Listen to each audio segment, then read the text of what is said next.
I can't remember an opening so fast, literally bare ground grass on Thursday to boom, open. Yeah, it is pretty wild, right? Most Oregon ski resorts are now open after getting blanketed with snow this week. We're going to show you which ones. Isn't that amazing video? So beautiful. Chris did that story, but he's also filling in for Rob this morning.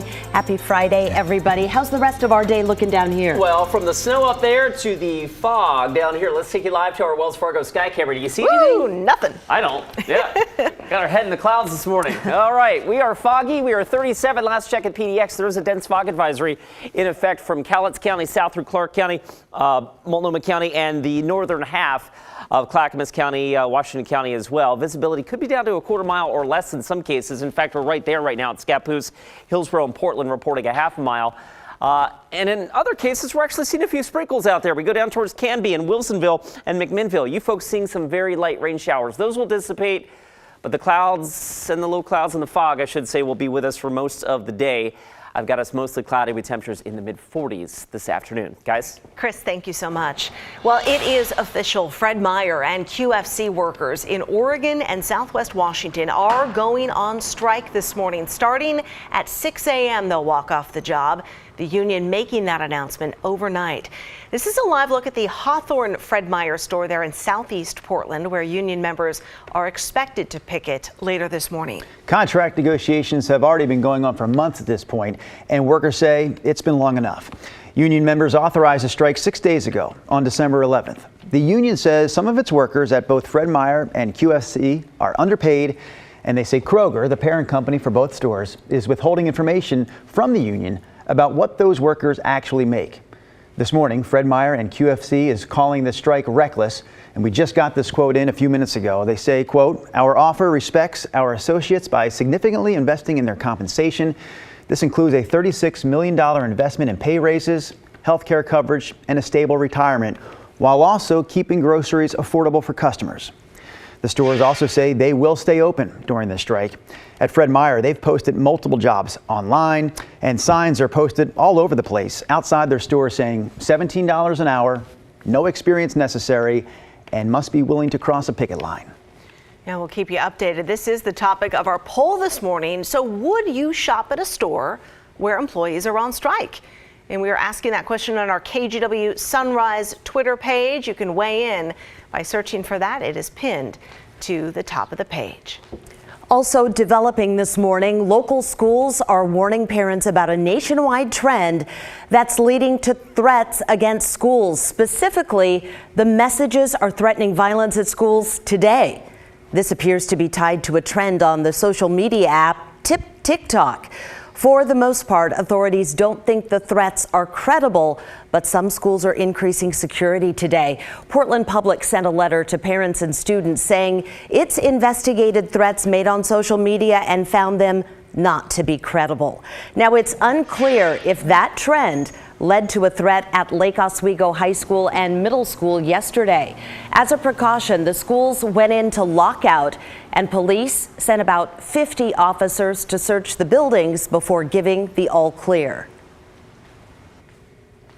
Teachers and parents across Oregon say school staffing shortages are reaching unimaginable levels and negatively impacting staff and students.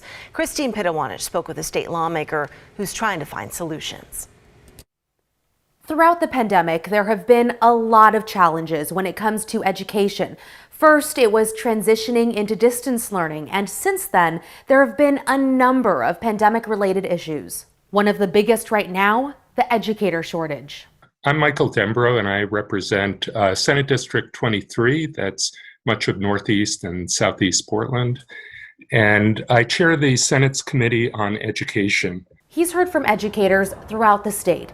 Educators we've spoken with say school staffing shortages and stress related to issues in the classroom and COVID are leading to burnout, and in some cases, teachers leaving. While everyone's happy to be back in in-person learning, it has been a huge challenge. That's why Dembro decided to bring together a group of about 50 people to find solutions. So this group includes lawmakers, it includes teachers, it includes classified workers, it includes administrators. It's a large group, but we've broken it down into a series of subgroups. There are 8 or 9 subgroups. There's one on special ed, there's one on substitute teachers, there's one on how do you deal with this challenge of teacher burnout. Their directive to come up with short-term recommendations. And those are going to be collected and will come together again on January 7th. Dembro says short-term solutions could include helping districts with signing and retention bonuses. But of course, more recommendations will be developed in the coming weeks. The hope is for legislation to be passed by the end of February, and with an emergency clause, changes could be implemented right away. Dembro, like many others, say there were staffing issues and challenges before COVID, but the pandemic exacerbated them. Once short-term solutions are implemented, the group will then focus on medium and long-term solutions that involve issues like compensation, recruitment, and retention. Christine Pitawanich, KGW News. Now to Vancouver, where the Evergreen School Board has voted to fire Superintendent Mike Merlino. He's been on leave and under investigation. Oregon Public Broadcasting reports Merlino is facing accusations of abuse of power, including giving his girlfriend favorable treatment. She also worked in the district. Because the firing, though, is without cause, Merlino is entitled to a year of pay. So the board members made the decision to pay out his contract so they can move forward. So far this year, more than 80 people have died in Portland from homicide, and that is by far more homicides than any other year in Portland's history. This story is about one of those deaths. It's the story of 23-year-old Dolfikar Masir, a refugee from Iraq who was making a living here as an Uber driver. Last December, he was about to pick up a passenger in Northeast Portland when police say he was shot and killed. Masir was an innocent bystander, and his family, who spoke to Kyle Aboshi through an interpreter, remain heartbroken. What is more painful, they don't feel justice till now. They feel they ignored, they are behind, nobody care for their loss. That was Masir's friend speaking there on behalf of the family, and his family echoed those words, telling Kyle that they're frustrated by how little progress has been made in this case. Our colleagues on the story, which airs weeknights here at 6 p.m., have a lot more on this case. You can watch the full report on the KGW YouTube channel. Well, it's been a month now since devastating floods hit northwest Washington, and recovery is slow going. Sumas, near the Canadian border, was practically underwater and cut off from the surrounding area. Most people there haven't returned to their homes, and some are still living in shelters. The mayor of Sumas says many homeowners don't have flood insurance, so they're going to be leaning heavily on donations and volunteers to help with repairs. That's going to be huge moving forward, is volunteers that are capable of helping with that effort, and then also the materials, or again, cash donations that filter through these foundations to get people whatever they need to get back in their houses. 85% of homes in Sumas were damaged. Next month, flood victims expect to hear what kind of federal help they could get. Some people say it may be 6 months or more before they can go back home.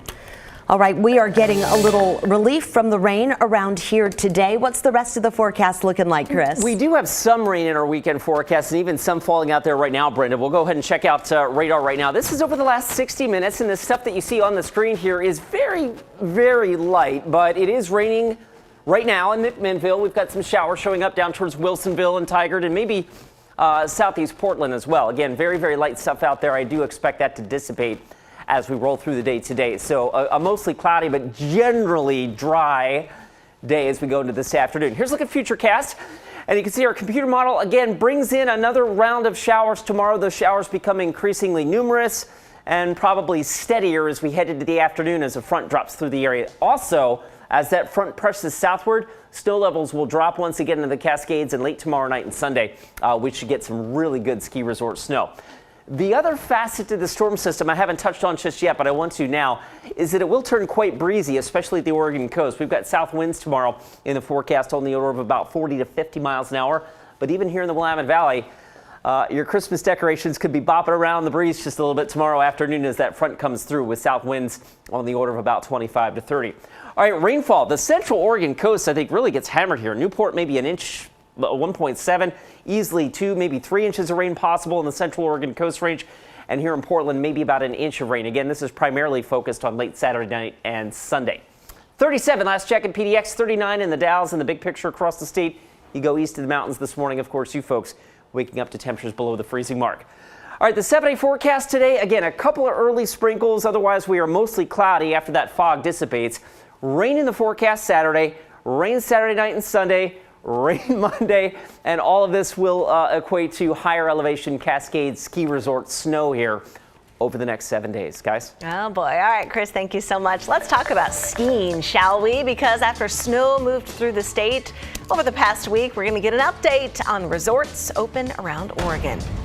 And stats show more people died from COVID this year than in 2020. Our Verify team looks at those numbers to see how they compare.